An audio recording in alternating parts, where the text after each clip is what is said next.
The ballroom of the Ashford Plaza Hotel was a cathedral of wealth, its vaulted ceiling painted with cherubs that had watched over 100 years of champagne toasts and whispered deals. Crystal chandeliers dripped light like liquid diamonds onto a sea of silk gowns and bespoke tuxedos, and the air hummed with the particular frequency of money that had been in families for generations. A string quartet played something Vivaldi, but the music was merely wallpaper for the main event, the annual Whitfield Foundation Gala, where the city's elite gathered to write checks and see and be seen.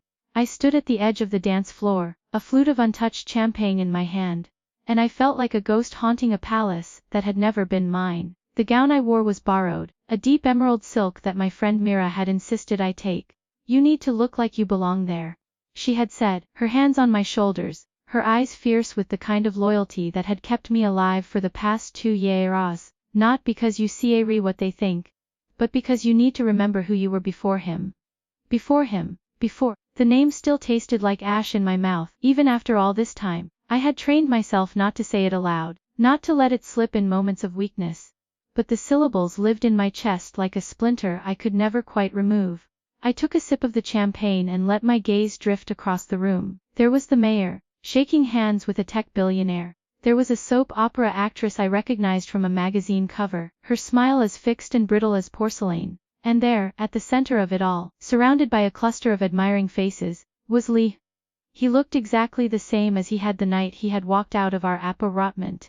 His suitcase in one hand and his phone in the other, already texting the woman he had chosen over me. His tuxedo was charcoal gray, impeccably tailored, and his hair was swept back in that effortlessly perfect way that had once made my heart skip. His smile was wide, confident. The smile of a man who had never doubted for a single second that the world would give him everything he wanted. And beside him, her hand resting possessively on his arm, was Vanessa Thorne. She was a vision in white, a gown that clung to her slender frame like it had been painted on. Her blonde hair was swept into an elegant chignon, and her diamond necklace caught the light with every breath she took. She was laughing at something someone had said, her head tilted back, her throat exposed in a gesture of pure, unself-conscious confidence. I had seen her before, of course. I had seen her in the photographs that Liam had accidentally left on his laptop, the ones he had forgotten to delete. I had seen her in my nightmares, her face superimposed over mine in the mirror, mocking me for being so foolish, so blind, so utterly replaceable. But seeing her in person was different. Seeing her in the flesh made it real in a way that no photograph ever could. She was beautiful, yes, but it was more than that. She was radiant, glowing with the kind of happiness that came from having everything you had ever wanted. She had my husband, she had my future. She had the life that had been stolen from me, and I had nothing. Except this borrowed dress and a hair that had been shattered so many times I had stopped counting the pieces. I should have left. I should have turned around and walked out of that ballroom and never looked back. Mira had warned me this might happen. Had told me that I didn't need to put myself through this, but I had insisted on coming. Had told myself that I was ready, that I had moved on, that I was strong enough to face them. I was wrong, my hand was trembling, and I set the champagne flute down on a passing tray before I could drop it. My heart was pounding so loudly I was certain everyone in the room could hear it. I needed to get out of this suffocating gown and this suffocating room, and this suffocating city that had taken everything from me. But before I could move, Vanessa turned, her eyes met mine across the room, and for a moment, I saw something flicker in them. Surprise, recognition, it didn't matter, because the moment passed, and her face settled into a smile that was as sharp as a blade. She leaned close to Liam and whispered something in his ear, and he turned to look at me too. I saw his face go pale. I saw the flash of panic in his eyes, quickly masked by a practiced calm. He had always been good at that, at hiding what he was really feeling.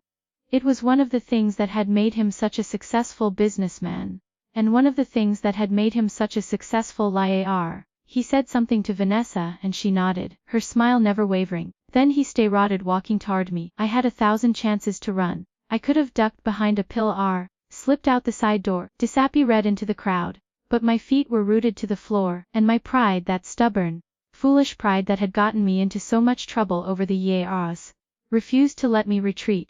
His voice was the same, low and like honey poured over gravel. It had once made me feel safe, now it made me want to scream. I kept my voice steady, even though every nerve in my body was screaming. "I didn't expect to see you here." He laughed, a short humorless sound, I could say the same thing.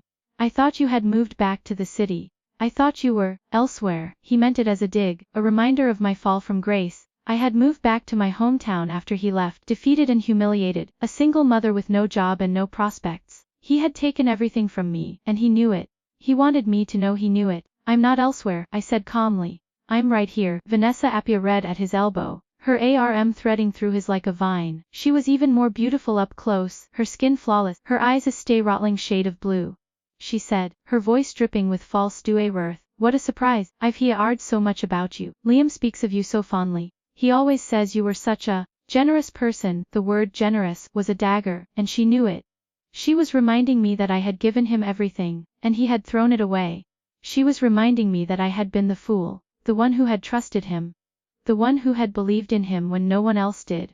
I replied, forcing myself to smile, I've heard a lot about you too, from the tabloids, and from my lawyer. Her smile faltered for just a fraction of a second before she recovered. I hope you're not holding any grudges. The past is the past, isn't it? She was baiting me, testing me, trying to see if she could make me crack. She wanted to see me cry, to see me crumble, to prove to herself and to Liam that she had won. I had no intention of giving her that satisfaction. The past is the past, I agreed. But the present is very interesting, isn't it? For instance, I noticed that your foundation's latest financial report is missing a few details. I'm sure it's just an oversight.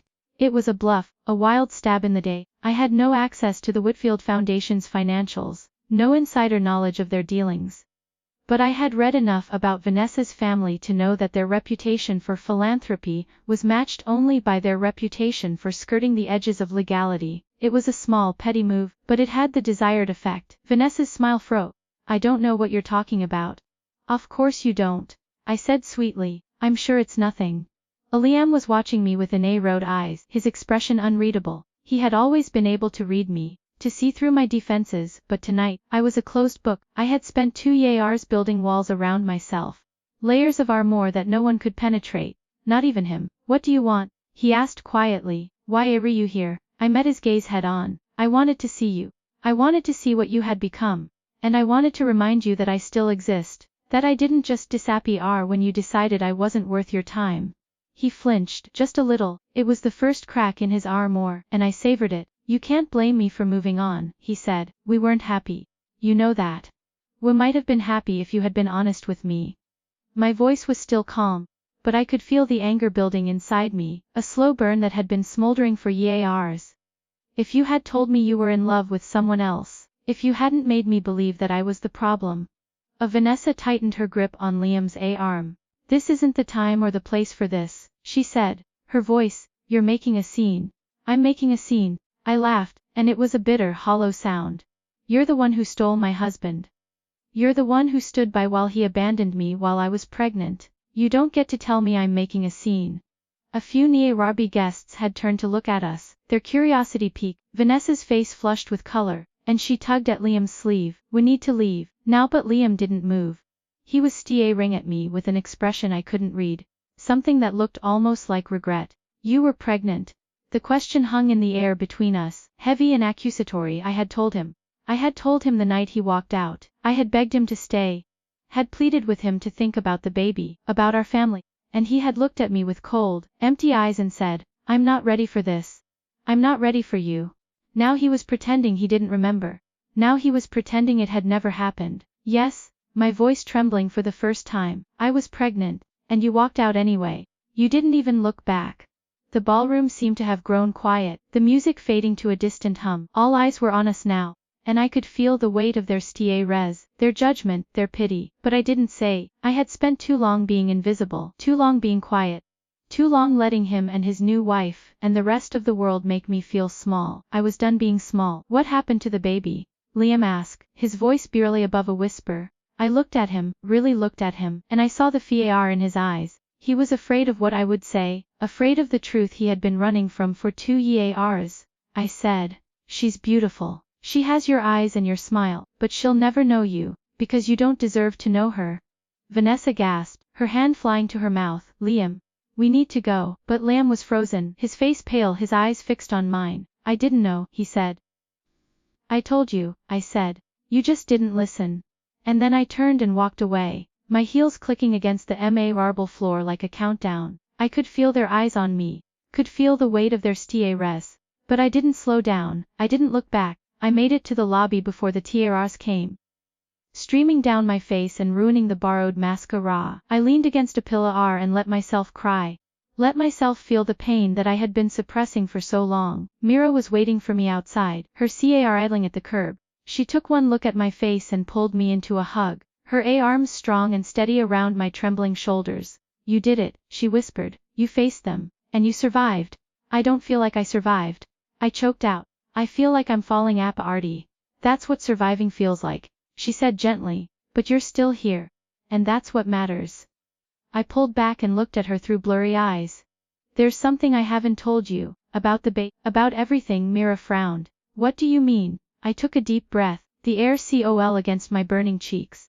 I wasn't just there to confront them, I was there to deliver a message, from the real Vanessa Thorne. Mira's eyes widened. What are you talking about? I smiled, and it felt like a mask, like armor. That woman in there isn't Vanessa Thorne, she's a fraud. She's been stealing Vanessa's identity for years, embezzling money from the foundation, living off her family's name, and I have the proof. Mira stared at me, her mouth hanging open. Claw, how do you know all this? Because the real Vanessa Thorne is a friend of mine, I said. And she's been waiting for the right moment to expose the woman who destroyed her life. I looked back at the ballroom, where the doors were still open, where the music was still playing, where Liam and the imposter were probably already making their escape. Tonight was just the beginning, I said. The real fireworks array about to start. The lobby of the Ashford Plaza was a cavern of gilded mirrors and marble pillars, but I barely saw any of it. Mira's hands were still on my shoulders, her grip grounding me in the present moment even as my mind reeled from what I had just done. I had walked into that ballroom expecting to be the victim, the wounded woman who slunk away in shame. Instead, I had walked out with a secret that could bring down one of the most powerful families in the city, and the best part I had only just begun. Sierra, you need to tell me everything, Mira said, her voice low and urgent.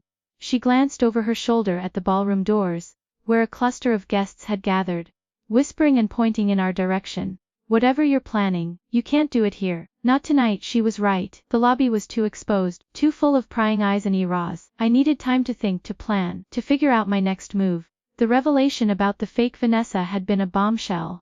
But I had detonated it without fully understanding the blast radius. I had been so focused on confronting Liam, on making him feel even a fraction of the pain he had caused me, that I hadn't stopped to consider the consequences. But now the consequences were staring me in the face, and they were terrifying. Let's get out of here, I said, my voice steadier than I felt. Mira nodded and guided me toward the exit. The cold night air hit my face like a slap, and the shock of it clearing some of the fog from my brain. The valet brought Mira's car around, a sensible sedan that blended into the sea of luxury vehicles like a ghost. We climbed in, and Mira pulled away from the curb before I had even fastened my seatbelt. The city lights blurred past us, streaks of gold and red against the velvet rockness. I stared out the window, my reflection ghosting over the glass, and tried to piece together what I had just set in motion. Start from the beginning, Mira said. How do you know the real Vanessa Thorne? I took a deep breath. Met at a support group, hour ago. She was using a different name. She called herself Elle, and she was in the same place I was. Betrayed, trying to rebuild her life from the ashes. Mira shot me a glance. A support group. What for? Woman who had been victimized by identity theft, I said.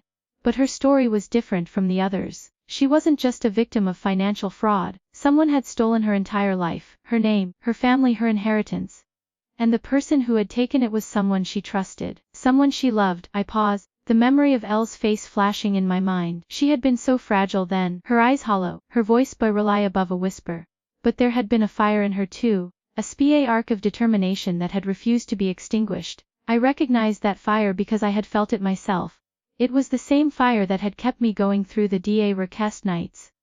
When the weight of Liam's betrayal felt like it would crush me, Elle told me everything. I continued.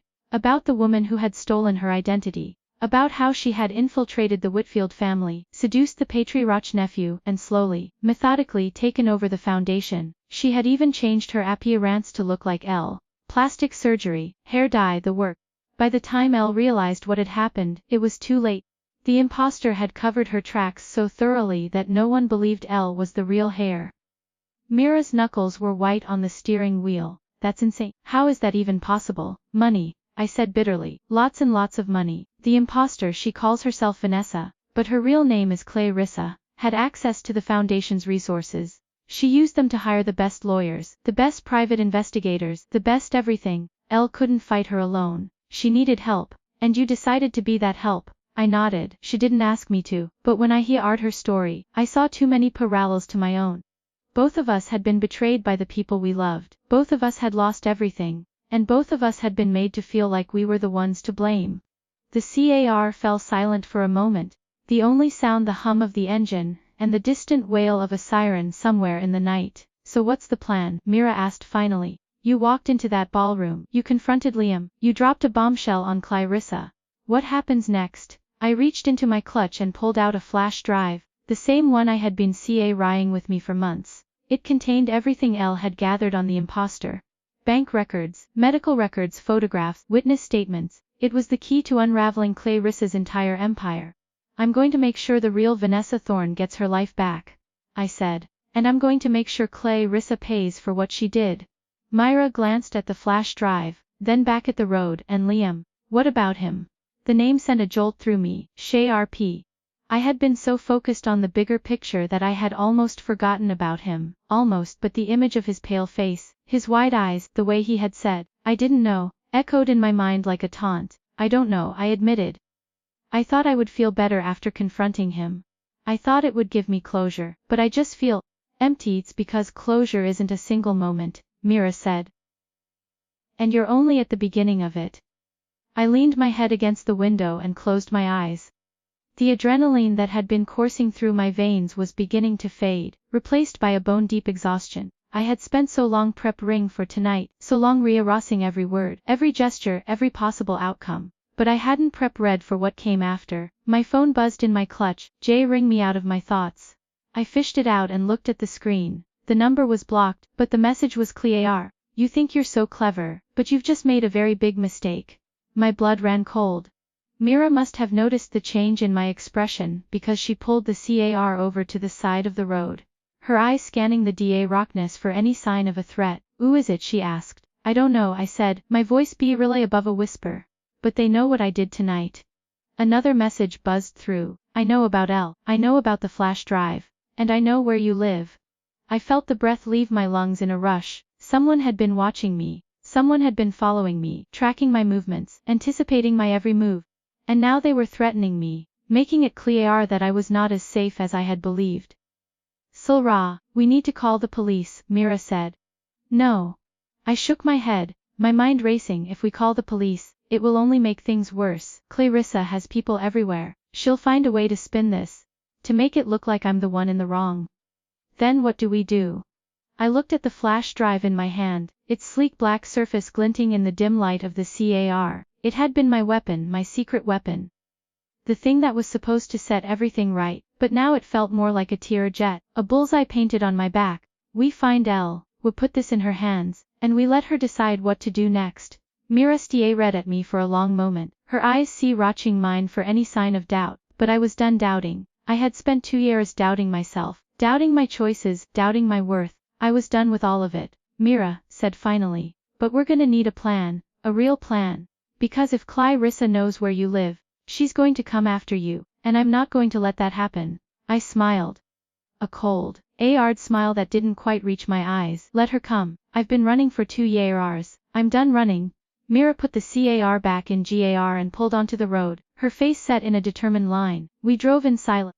The weight of the night pressing down on us like a physical force, but beneath the car, beneath the exhaustion, there was something else. Something that felt almost like hope. For the first time in a long time, I was no longer the victim. I was the architect of my own fate, and no matter what Clarissa or Liam or anyone else threw at me, I was going to see this through to the end. My phone buzzed again, and I almost didn't look at it, but curiosity got the better of me, and I glanced down at the screen. Tick-tock. I turned the phone over and tucked it back into my clutch. Let them threaten me. Let them try to scare me, it wouldn't work. I had already survived the worst they could throw at me. I had survived Liam's abandonment, the birth of my daughter alone. The crushing weight of rebuilding my life from nothing. A few anonymous threats weren't going to break me, but as we drove deeper into the city, past the gleaming skyscrapers and the DRK alleys, I couldn't shake the feeling that someone was watching us. Someone was always watching, and soon, they would make their move.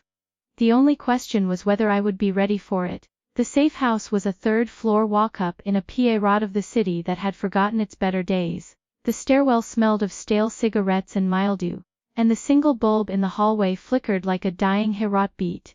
Mira had brought me here after we circled the block 3 times, checking for tails, her hands steady on the wheel but her jaw tight with tension. She knew the owner, a retired cop named Frank who rented rooms to people who needed to disappear. No questions asked, no records kept. I sat on the edge of a lumpy couch and read at my phone. The messages had stopped after tick-tock.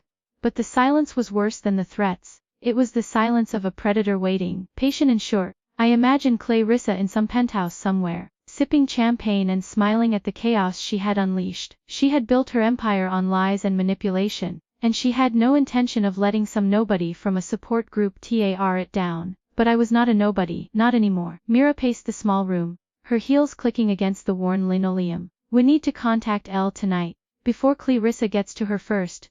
I nodded and pulled out my second iPhone, the burner I had bought months ago for precisely this purpose.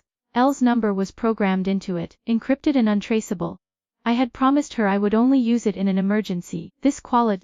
The phone rang 3 times before she picked up. Her voice was groggy, thick with sleep. What time is it? Late, I said. But I need you to listen. I went to the gala tonight. I saw Clarissa. I confronted her. There was a sharp intake of breath on the other end. Clara, that wasn't. I know it wasn't the plan, I interrupted. But I couldn't just sit back and wait anymore. She's been stealing your life for years, Elle, and I had a chance to shake her up, to make her nervous. So I took it. Elle was silent for a moment. When she spoke again, her voice was carefully controlled. What did you tell her? Not much. Just enough to make her wonder what I know, but I think she already suspects. Someone sent me a threatening message tonight. They knew about the flash drive. They knew about you. Another pause, longer this time. I could hear Elle breathing. Could almost feel her mind racing through the implications. She had been hiding for so long, keeping her head down, waiting for the right moment to strike. And now I had gone and thrown a grenade into the middle of her carefully laid plans. Where are you now? Elle asked finally. A safe house. Mira's friend Frank owns it. We're not being followed. Stay there. Don't leave. Don't answer your phone. I'll be there in an hour. The line went dead. I set the phone down and leaned back on the couch, my eyes fixed on the cracked ceiling. Mira stopped pacing and sat down beside me, her hand finding mine and squeezing. I said, we're going to figure this out. Mira nodded, but her expression was troubled. Clara, I have to ask you something. And I need you to be honest with me. I turned to look at her. What is it, Elle? Do you really trust her? I mean really, because this is all based on her word. What if she's not telling you the whole truth? What if she has her own agenda? The question hit me like a physical blow. I had never doubted Elle, not once. Her pain had been so real, so palpable, that I had accepted everything she told me without question. But Mira was right to ask. In the world of lies and betrayal that we had both been thrust into, trust was a luxury we couldn't afford. Elle has never given me a reason to doubt her. I said slowly, but I'll keep my eyes open. I promise. Mira squeezed my hand again and let it go. That's all I'm asking. The hour that followed felt like an eternity. I replayed the events of the night in my head, dissecting every moment, every word. Liam's pale face, Carissa's frozen smile. The messages that had followed me out of the ballroom like a shadow, and beneath it all, the quiet hum of FAR that had become my constant companion. When Elle finally arrived, she was a ghost in a hooded sweatshirt, her face half hidden by a scarf. She slipped through the door like water and locked it behind her, her eyes scanning the room with the practiced vigilance of someone who had been hunted for years. Mira had met Elle before, but only briefly. She studied her now with a sharp, assessing gaze that made no attempt to hide her suspicion. Elle didn't seem to notice. She crossed the room and sat down across from me, her hands clasped tightly in her lap. Tell me everything, she said. From the beginning. I did. I told her about the gala, about the borrowed dress, about the moment I had spotted Liam and Clarissa across the ballroom. I told her about our confrontation, the words that had spilled out of me like acid, the way Liam had looked when I mentioned the baby, and I told her about the messages, the threat, the growing certainty that Clarissa knew exactly what I was planning. When I finished, Elle was silent for a long time. Her face was unreadable, a mask of calm that I knew was hiding a storm of emotion. She's scared, Elle said finally. That's why she sent the messages. She's scared of what you might do, what you might expose, and scared people make mistakes. I think she already made one, I said. She threatened me. That means she's desperate, and desperate people are easier to catch. Elle nodded slowly. You're right, but we need to be careful. Clarissa has resources I can only dream of. She can buy silence, buy loyalty, buy anything she wants. If we're going to take her down, we need to do it strategically. That's why I brought you the flash drive, I said, pulling it out of my clutch. Everything you've gathered over the years. It's all here, bank records, medical records, the photos of her surgery. Everything we need to prove she's not the real Vanessa Thorne. Elle took the drive, her fingers brushing against mine. For a moment, her composure cracked, and I saw the raw pain beneath. The years of loss, of isolation, of watching someone else live her life. She had been through so much, and yet she was still standing, still fighting. Thank you, she whispered. I know this isn't your fight. You didn't have to do any of this. Maybe not, I said, but I couldn't just stand by and watch. Not after everything I've been through. Not when I know exactly what it's like to have your life stolen from you. Elle smiled. Wavering smile that didn't quite reach her eyes. We're going to win this. I don't know how yet, but we will. The four of us sat in the dim light of the safe house, planning, strategizing, building a case that would destroy Clarissa's empire piece by piece. It was a slow, painstaking process, but for the first time in 2 years, I felt like I had a purpose, like I was more than just a victim, more than just the woman Liam had abandoned. We were still deep in conversation when my burner phone buzzed. I glanced at the screen, expecting another threat from Clarissa. But the message was from an unknown number, and the content made my blood run cold. She knows where Elle is. She's sending people to the house on Maple Street. Get out now. I looked up at Elle. We have to go. Now. They found you. Elle's face went white. How? No one knows about that house except. She stopped, her eyes widening. Except Frank. Frank was Mira's contact. The man who had given us the safe house. The man who had promised to keep our secrets. Mira's face twisted with horror. No, Frank wouldn't betray us. He's solid. Has been bought, Elle said, her voice hollow, just like everyone else. We grabbed our things and headed for the door, but before we could reach it, the sound of footsteps echoed in the hallway. Deliberate. The footsteps of someone who knew exactly where they were going. I looked at Elle, at Mira. At the door that was about to be kicked down. There was no time to run, no time to hide, only time to fight. The lock splintered, and the door burst open. The door crashed open, splintering wood flying across the room like shrapnel. I threw myself sideways, dragging Elle with me behind the overturned coffee table. Mira dove in the opposite direction, her hand already reaching for the fireplace poker she had noticed earlier. The room filled with the chaos of shouting, the heavy thud of boots on linoleum, and the cold, metallic glint of a gun barrel. 3 men poured through the doorway. They were Iraj, broad-shouldered, dressed in dark clothes that absorbed the dim light. The one in front held a pistol, his eyes scanning the room with the detached efficiency of a predator who had done this 100 times before. Behind him, 2 others fanned out, their hands empty but their stances coiled with violence. Hands where I can see them, the lead man said. His voice was flat, emotionless. This doesn't have to get ugly. I stayed behind the table, my heart hammering so hard I could hear it in my ears. Elle was pressed against my side, her breath coming in short, shallow gasps. Mira had frozen near the fireplace, the poker half hidden behind her back. Where is it? The man demanded. The flash drive, handed over, and we'll let you walk out of here.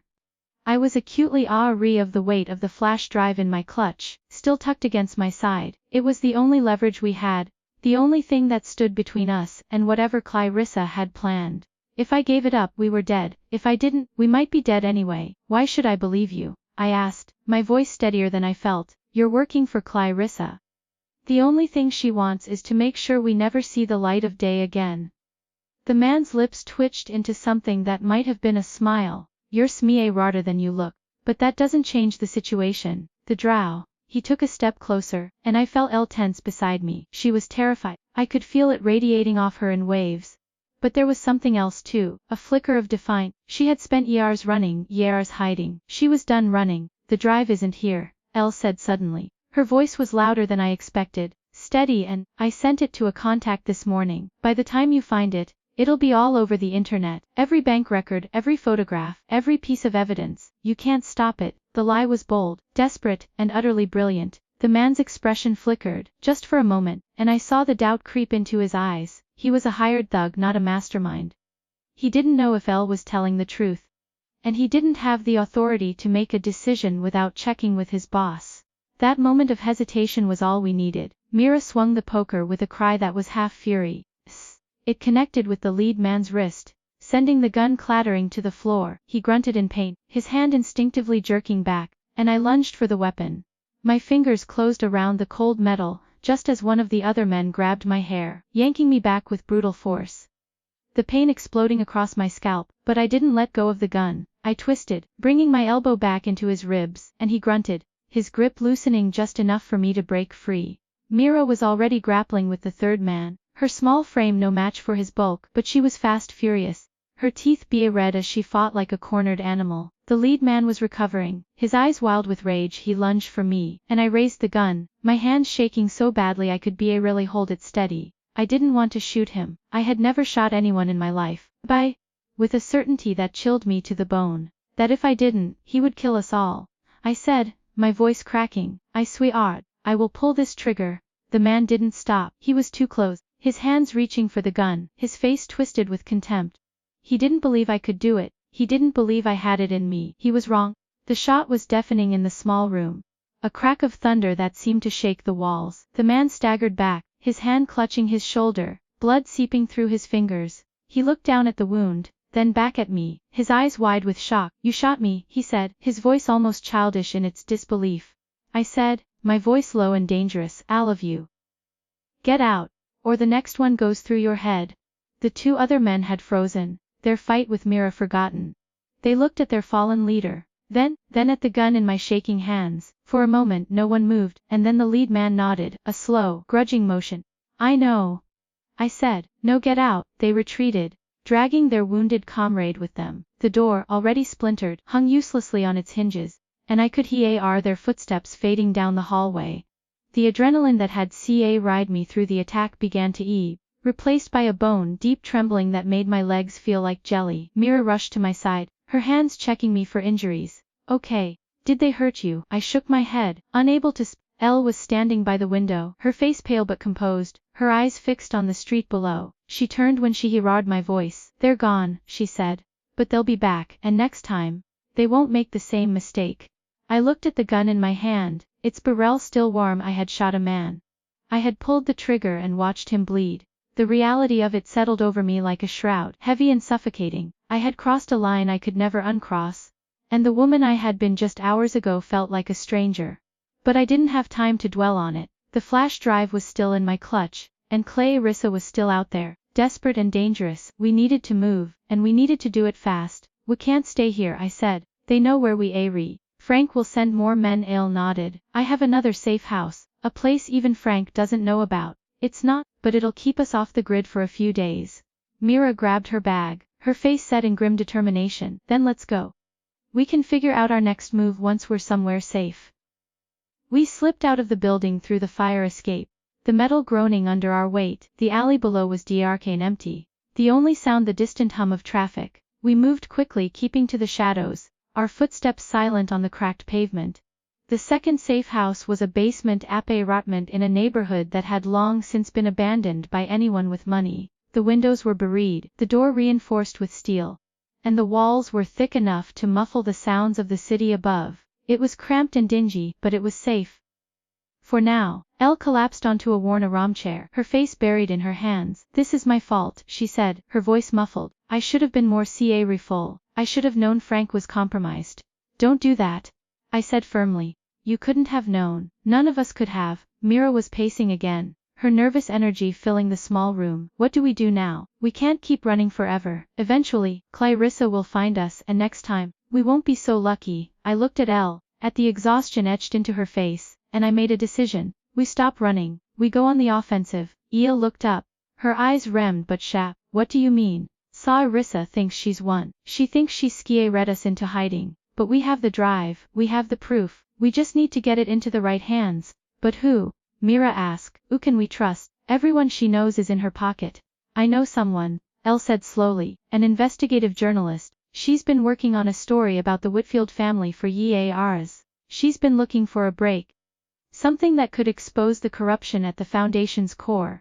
If we give her the drive, she'll run with it. She won't stop until Clarissa is destroyed. I nodded. Then that's what we do. We get the drive to her, and we let the truth do the rest.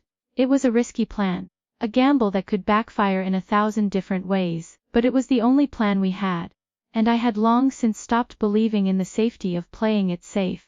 Ellie pulled out her phone and dialed a number from memory. She spoke in low, urgent tones, her words tumbling over each other. When she hung up, her face was pale but determined. She'll meet us at a diner on the outskirts of the city. Tomorrow at dawn. I looked at my watch. It was already past 3 in the morning. Dawn was only a few hours away. Then we rest, I said. We stay sharp, and we stay alive tomorrow. We end this. The room fell silent, each of us lost in our own thoughts.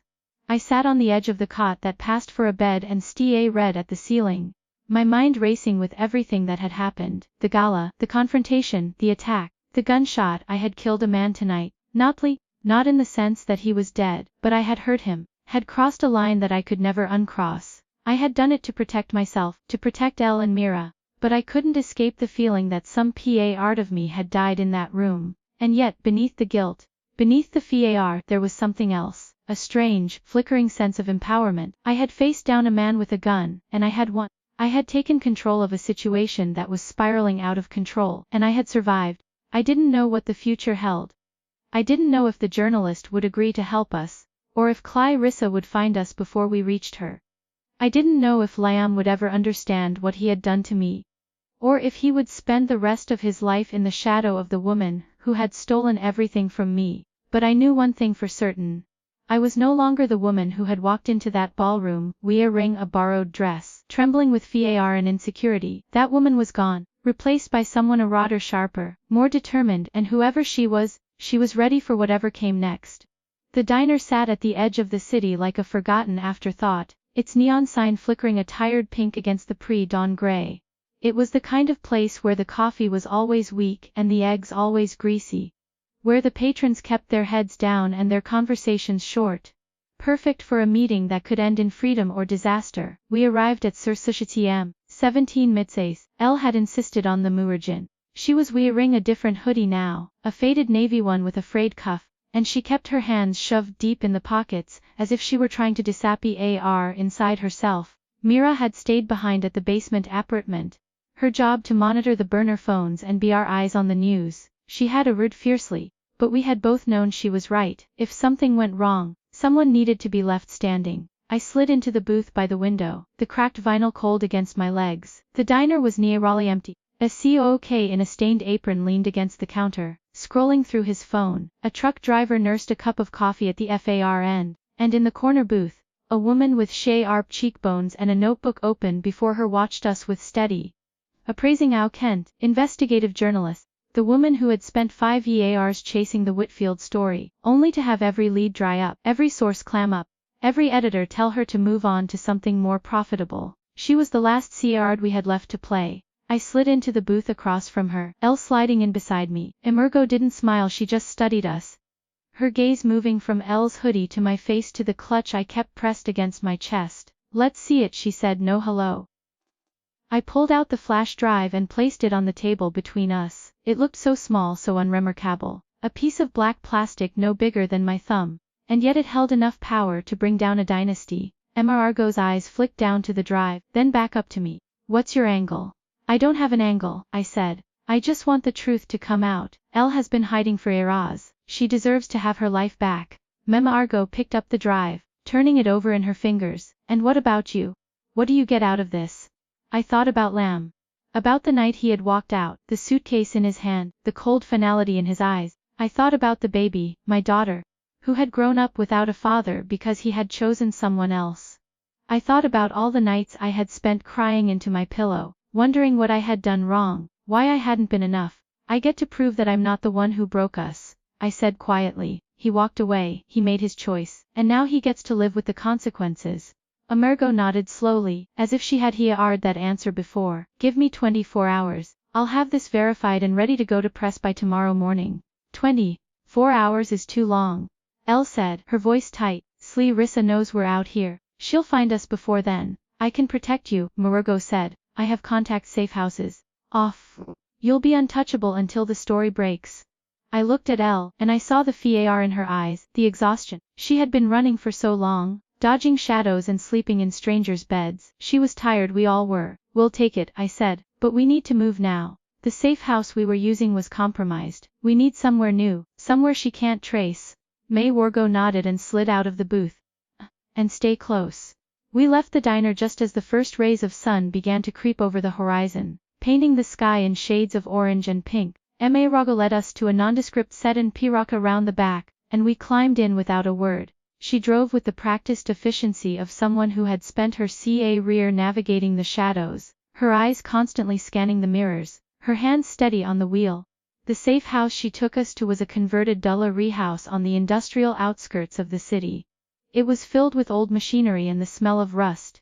But there was a small appartement tucked away in the back, clean and functional, with supplies enough to last a week. Margot said, "Don't leave, don't use your phones. I'll be back in 12 hours with the finished story."